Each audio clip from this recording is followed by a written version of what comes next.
Hollow Knight Silk Song, Super Metroid, Animal Well. What do those games have in common? They're all Metroidvanias.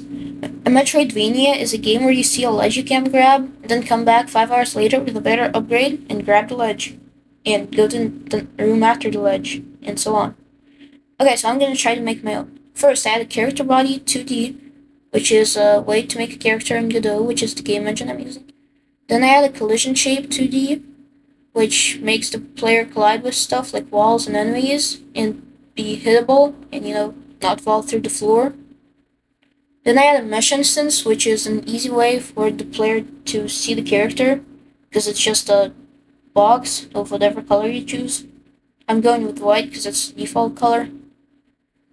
Okay, then I attach a script that I'm gonna call player movement to the player, to the character body 2D, that is the player, and I just use the Godot built-in platformer movement thing. Then I go into my input map and add WSD. Then I add WSD respectively I bind them to the input. So now when I press W, I'm gonna jump up. When I press A, I'm gonna go left. When I press D, I'm gonna go right. Okay, now I saved the game because saving progress is very important. I lost like 15 hours of progress once. Okay, then I add a static body 2D, which is a way to make walls and, walls and floors, basically. That's all. Then I add a world boundary as a collision for the static body. So there's an infinitely stretching line that I can't cross downwards. So as you can see, the player can walk left and right and jump up when I press W. This is just a simple platformer thing, which anyone can build in literal minutes. Like, this video has been going on for 2 minutes. I've already done that. Okay, now I try to make a crouching animation. Not crouching animation. Crouching mechanic for the player so the player can crouch and squeeze under tight gaps or something. And I honestly don't know what I was thinking when I was adding this. Okay, so I'm trying to make it right now, and currently it's not working because I'm trying to use a ready function, and that doesn't work if you're trying to do an action because you're supposed to do either process or physics process if it's like moving something. Okay, so now I added a wall that the player can't cross yet because they wouldn't be able to. Okay, so now I change it to process, which is the way to actually make a input like moving or hiding or something.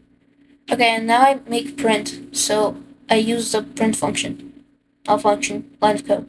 So when I crouch, like when I press down, it's gonna print something in the debug menu, as you can see behind my grab PNG thing. Okay, so now that I confirmed it works, I'm trying to use Scratch logic because I haven't used the game engine for very long. I just stopped using Scratch actually. So I'm trying to use hide and show as a way to hide the collision and then show it once I release the button, which, would work in Scratch here though, because this is an actual engine. So as you can see now, it's not working. So now I try a few other things, and eventually I found what actually works, and I just, remove it when input S when input S is pressed, and then make it appear back when I release S. As you can see now, the player can fall through the floor if I hold S. As you can see, he's glitching downwards. That's intentional. That's when I press S. That's what happens. Okay, so now I'm just testing it a bunch to make sure it works. Okay, so now I'm adding a second collision to my player, which is gonna be the crouching, which is just gonna be half of the normal collision, as you can see here. Okay, so now I'm adding a inverse script, which is, it's just the opposite of this script. Like if this one deletes itself when I press S, this one is gonna show itself when I press S and delete itself when I don't press S. Yeah, that's basically the whole thing. So now I'm actually gonna make it fit. And now I'm gonna lift the wall up slightly. So if you're crouching, you can cross the wall, like cross under the wall, which is the whole point of crouching in video games, pretty much. Unless it's like Assassin's Creed or something. Okay. So now the player can jump, walk left and right, and hopefully crouch. Okay? Let's test it. So I'm just messing around here. Okay. So as you can see, the player hits the wall, and when I hit the crouch button, the player crouches and goes under it. So the mechanic is working. I forgot to actually make a visual representation of the crouch to make the player see that they're crouching. Oh well. Okay, so now I'm gonna try to make the jump more dynamic. So if I hold it, it's gonna jump for a high, like it's gonna jump higher, and if I release it early, it's not gonna jump very high.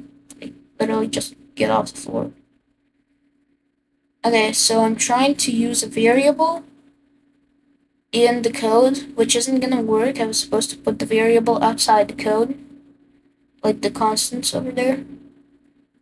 Okay, so now I'm gonna try to modify the variable every single frame, and then I didn't realize that my code was resetting the variable to 1 every single frame as well.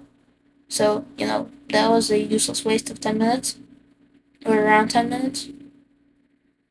Okay, so now that I added the code I thought was gonna work, I'm gonna correct it because it doesn't work right now. Like, it genuinely doesn't let me start the game.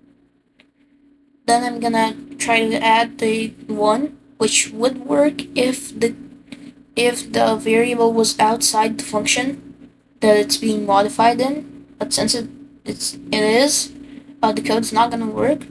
As in, the player still moves, but I can't control the jump. It just jumps the set amount of height every single time, which is not ideal for me because I'm trying to make it feel better. Okay, so now I'm trying to change the code to make it actually work, which I'm not going to be able to because this whole idea of the code I'm currently doing is wrong. Okay, so now I save the project and try again. And now the player still doesn't work. Like, it shows me the input. So, like, I know it's working, but I just can't do the code that I'm supposed to because once again the variable is inside the functions being modified in. So basically what's happening is every single frame, like 60 times a second, 30 times a second. So the variable, which is supposed to be control the jump height, is set to 1, right? Then I do the jump thing. So if I'm holding jump, I jump up and then multiply it by the jump force and the jump height, which is supposed to be this variable, but it's not working. And then just after that, if I'm holding jump, I'm supposed to make the jump higher. But since next frame, like, happens next frame, the code just resets itself. Okay. So it's still not working, and I'm probably gonna fix it later. Okay. So time skip here. Okay, so now the player, I made the jump dynamic, so I can hold it down to go higher and just press it to go slower. And I made the crouch slow down the player by a lot, as you can see in the footage.